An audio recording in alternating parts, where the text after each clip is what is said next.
The only thing I know for certain today is it's Friday. We are on the cusp. We're right over the hill. Right over there. You can smell it. You can see it is our weekend. And we're going to enjoy it. So we're going to keep it light and we're going to keep it short today. But still with some stuff to talk about. But thanks for finding Wicked Radio, the live stream. I appreciate you so much. And thanks for finding Wicked Wisdom with Bill Adams. Wherever you like to get your social media, that could be Facebook, could be YouTube, the audio podcast right there as well. Wherever you like to get your podcasts. By the way, little side note on the podcast. So that's been growing the most, which I've joked before. I said, wow, audio still lives? People love audio. Well, yeah, they do. So that means you're downloading it and sharing it. I appreciate the reviews so far. Wherever, like I said, any platform where you like to get those, I appreciate it so much. So let's get to it. First and foremost, I was talking about the NFL draft yesterday. 12 million people watched opening night last year of the NFL draft. And we'll get to some news here in just a second, things that actually matter. Judging by last night, so it was the number one trending news story. News, not just sports, not just entertainment or cultural thing. NFL draft was the number one trending news story, not just in certain cities, not just in the U.S., in the world last night for about 3-4 hours. And then into today, it's still huge. Massive. So the 12 million people that got to watch this thing last year for opening night, I got a feeling it's going to be a lot more now. The NFL, and like I said, you may be still mad at him. The kneeling thing, you're just not into it. You're mad at the whole Colin Kaepernick story that still is rearing its ugly head now and then. I get it. I totally understand that. But you can't deny their marketing genius because this is a league that is now in their off season. Think about that. Their off season. Nothing even going on. Their draft of incoming players to the league. They own an entire weekend from Thursday through Sunday and then into sports talk throughout the rest of the week. Absolutely massive. So they held this thing last night, and now they got smart again. Good marketing, and they hold this thing at NFL cities throughout the country, throughout the league. Last night was Green Bay, Wisconsin's turn. Now Green Bay, the famous Green Bay Packers, right? Famous Lambeau Field, legendary, with all its history, great setting. I don't know how many people were outside waiting for hours to see this thing because it's free to get in just to be there. It's mostly a televised event as they announce all the team's draft picks for the first round only on Thursday night. There were tens of thousands of people outside watching this thing live. And it kicked off, and because it's in Green Bay, you got to have Green Bay Packers legends kick it off, right? I got to tell you, this was great how they did it.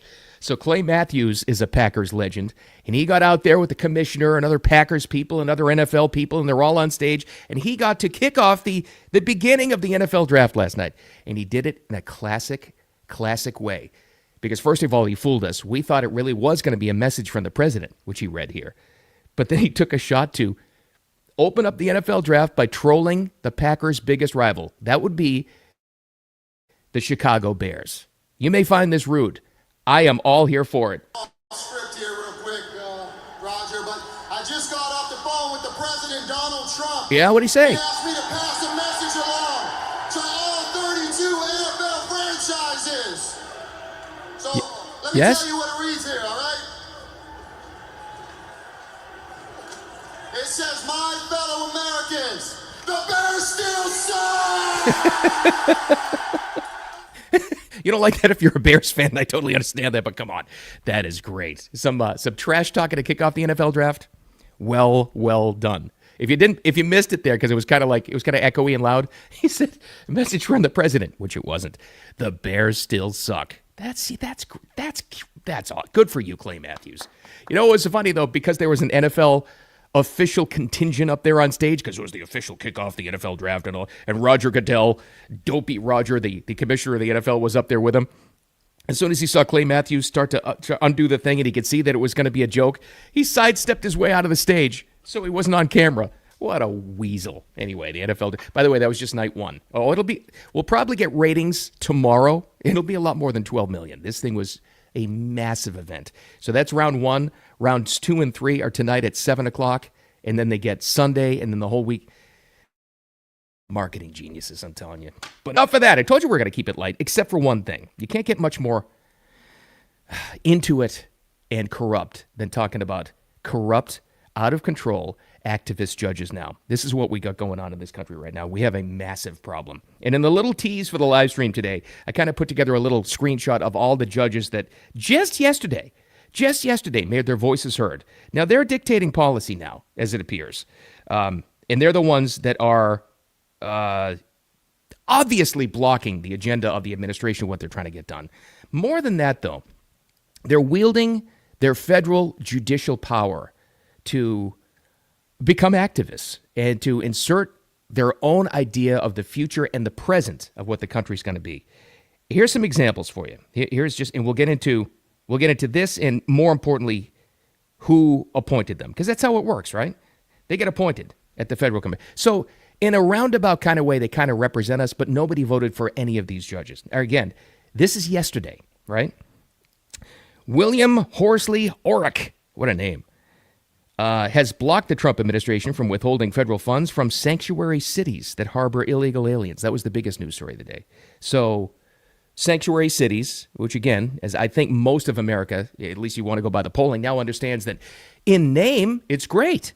Oh, you're not going to illegally deport somebody who did nothing wrong. Really, what happens? The bad guys hide there, and you can't deport them even if they've done terrible things to actual American citizens. That's what sanctuary cities have become, right? Well, William Horsley Orrick has blocked the administration, for now, from withholding federal funds from sanctuary cities, which is the only way you'll get rid of sanctuary cities, right? William Horsley Orrick, who appointed him? An Obama-appointed judge. Okay, all right. Let's move on to another one. Out-of-control activist judges? Let's go to Stephanie Gallagher. Now, she's a U.S. District Court judge. She has ordered the return of yet another illegal alien gang member, confirmed, just like the Maryland man, confirmed from El Salvador. So he's already been, had a hearing. He did. Due process. He got his. He's been deported. He's in the El Salvador prison. And here's another U.S. District Court judge demanding he get returned. This was another Obama appointee, by the way. Just like to throw that in there. Here's another one. Now, this lady's been around for quite some time, so she's a Bill Clinton appointed judge. Colleen Collier Cotelli. She's blocked the Trump administration order to require proof of citizenship to register to vote. So, yeah. Oh, wow. Okay, so now you've got, even when we talked about this last week, when the SAVE Act was hot and heavy in the news, and half of Congress voted against it, the polls will even tell you. That means independents and Democrats will tell you that this has over 60% support in the country. Of course, we just want confirmed U.S. citizens to be able to vote. But this lady, Bill Clinton District appointed Judge Colleen Collier Cotelli, has blocked Trump's order to require proof of citizenship to register to vote. This is why I and many others call them out-of-control activist judges. By the way, so you're wondering, all right, what's the response? This has got to come to a head, because they're not going to stop. It's going to be all these judges at this level that nobody voted for. They were just all appointed. They're going to keep getting in the way. This is where the lawfare has gone at the court level.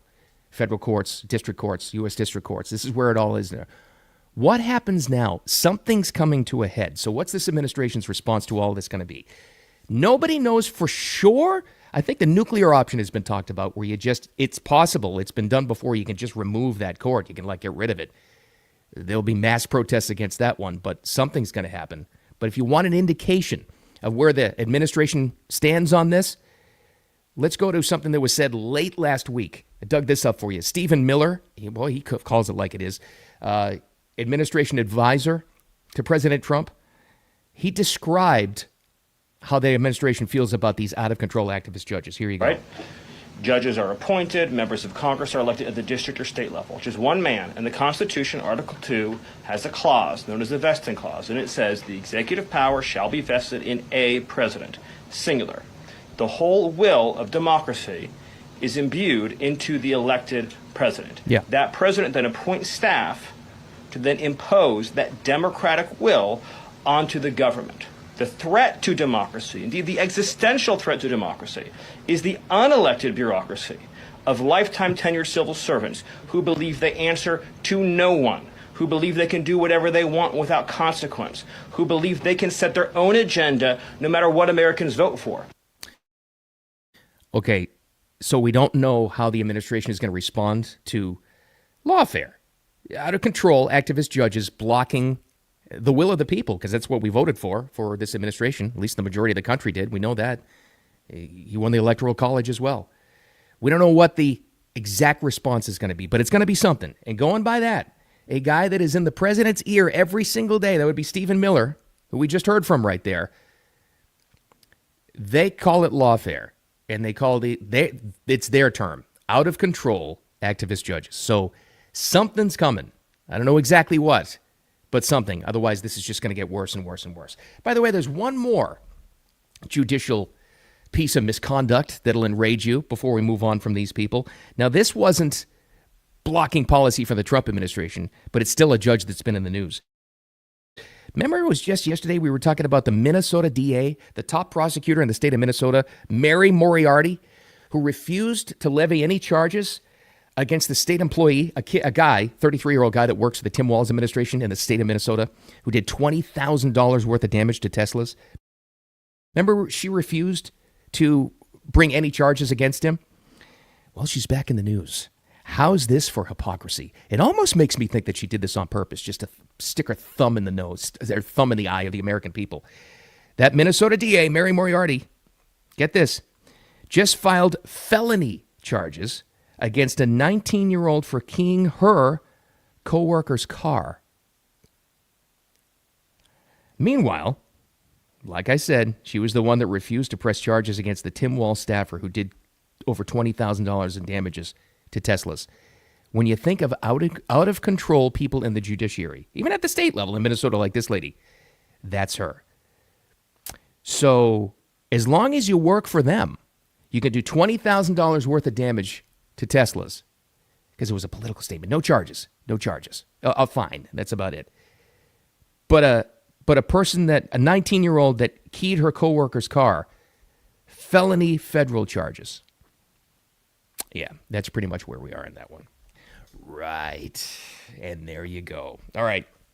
Enough of the judicial crap. It's getting too heavy. I told you it's going to be light, and we're going to make it quick today for a Friday to get ourselves into the weekend. But this I'm fascinated by. So the trade war has been going on, if you want to call it that. We don't know exactly the long-term effects yet. Prices have gone up in the meantime. We know that.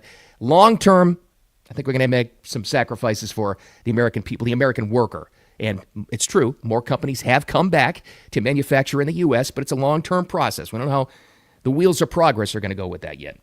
Well, this was fascinating, and you probably saw this already online. Have you seen an increase in the amount of memes, funny pictures that kind of tell a story, that are making fun of Trump and making fun of J.D. Vance especially, and they're picking on Marco Rubio especially? A war has begun. It's not a trade war, though. It's a meme war. M-E-M-E from China. Get this. Daily Mail, UK outlet, which is hilarious in how they cover American stories here. They had the story on this, and it's kind of fascinating. So check this out. And there's a reason why you've seen more stuff online, including videos. We'll get to that in a second, making fun of Trump and Rubio, and they love to make fun of J.D. Vance. So accounts across the political spectrum have laid into who they're calling Chairman Trump. That's what the Chinese are calling him. And the eyeliner man. Take three guesses who the eyeliner man is. As the trade war heats up between the two countries, social media users around the world using AI to mock the Trump administration. And from what I can gather so far, a lot of the memes have not only the mascara with J.D. Vance, but with Rubio and Trump and other people in the administration. I think they've even made fun of Ivanka Trump as well. I don't know. I'm trying to get inside the Chinese meme war mind. They put them in like worker outfits, I guess, to try to like demean them a little bit. There's a video out there where they put them like in the manufacturing line. And J.D. Vance, they just try to make him look like a woman, basically. One Chinese content creator who once parodied Xi Jinping in his stand against the shamelessness of the totalitarian ruling class and dictatorship, so he's not exactly a commie, but he still has racked up. Are you ready?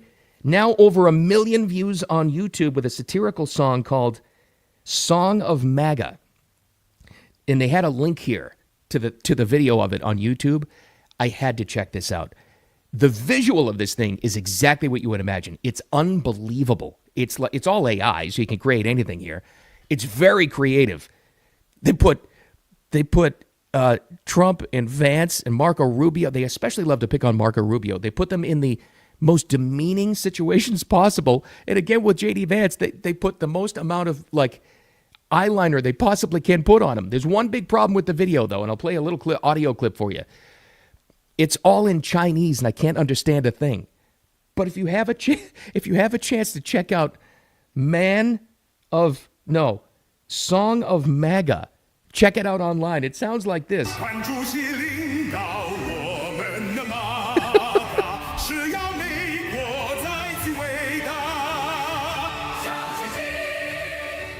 Okay, yeah, that's enough of that. I don't know, but all I know is this. Here's the takeaway. If China wants to start a meme war with the U.S., I think it's a bad move. They may control AI, but I got to tell you, and this played a big part in this second election, the re-election of President Trump. The MAGA folks, they're really good at memeing, at the memes, making fun online of different things. You know that old expression that popped up that says the left can't meme because they're not funny? Turned out to be kind of true. So if they want to start a meme war, good luck, China. Because, I don't know. And you know we have a president now that 100% loves to share some of his favorite memes, making fun of his political opponents. He's done it before. I wouldn't put it past him posting some memes that make fun of Xi Jinping. Just saying, if you want to start a meme war, get ready, China. That's all. Thank God it's not the real kind of war. Trade war we have, meme war we have. We don't want the other kind of war, for sure. All right. Let's get out of here. I'm out of material. Let's get into the weekend. Thanks for finding me. I appreciate you as always. Live stream every single day and the replay on here on the X account and on YouTube and on Facebook. Just look for Wicked Wisdom with Bill Adams. Wicked Radio is the live stream, and the audio podcast usually posts just about 9 a.m. Eastern time, right around there on your favorite podcast platform. So that's the takeaway. Don't ever take any crap from anybody. Despite all this stuff in the news, enjoy your lives, be yourselves, and have a wicked awesome weekend. Enjoy it. Be safe. We'll talk to you on Monday.